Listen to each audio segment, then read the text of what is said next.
ამ თემასთან დაკავშირებით სხვადასხვანაირი პასუხი შეიძლება ნახო. ანუ ბევრნაირ პასუხს ცემენ სწავლულები. ზოგი ამბობს იზამს, ზოგი ამბობს არ იზამს. ამ თემასთან დაკავშირებით მე ადრე გაცემული მაქვს პასუხი, იმაზე ისლამის სკოლაზე არის მაგის სტატია.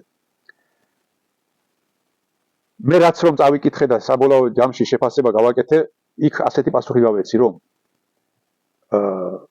გინდა ტელეფონით იყოს, გინდა კომპიუტერით იყოს ან პლანშეტით, ნიშნულ ერთი და იგივე კატეგორიაში გადის.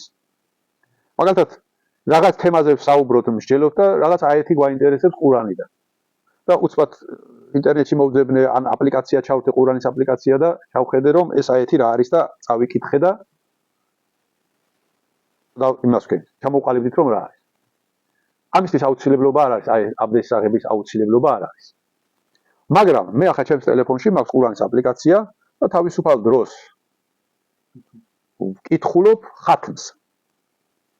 ვინიშნავ, შემდგომ მომდევნო თავისუფალ დროს იმ ჩანიშნულიდან გავაგრძელებ. მე იმას გავაგრძელებ და ინშალლა ალლაჰის წინაშე ხათმად ჩამეთვლება. ამას აბდესოთ მე არ ვაკეთებ და არც სხვას არ ვურჩევ. და იქაც ეს პასუხი გავეცი რომ რატომ ეს არის კონკრეტული იბადეთი. ღვთისმსახურების მიზნით ვაკეთებ მე ამას. იმისთვის არა რომ ამ აიეთის მნიშვნელობა შინაარსი როგორი იყო ეს ჩავხედო ერთი აიეთი წავიკითხო ან რაღაც თემაზე ვსჯელობთ და ვაჩვენო რომ ყურანში ნახე აგერ რა წერია. ეს იბადეთი არ არის. ეს უბრალოდ მსჯელობა არის, საუბარია. რაღაცის გადამოწმება არის. მაგრამ მე როცა დავჯექდა, თქვა ნახევარი საათი ვკითხულობ სწავლისთვის ვკითხულობ იმას, არც ვინმესთვის რამის დასაბუთებისთვის, არც რაღაც აიეთის გადახედვისთვის არა. ეს არის ღვთისმსახურება.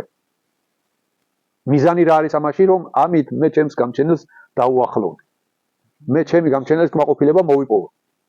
ამ შემთხვევაში იბადეთებს აბდესი სჭირდება. სწავლისთვის ვიგულისხმე ის, რაც თქვა ერთი აიეთის გადამოწმება და ასე შემდეგ.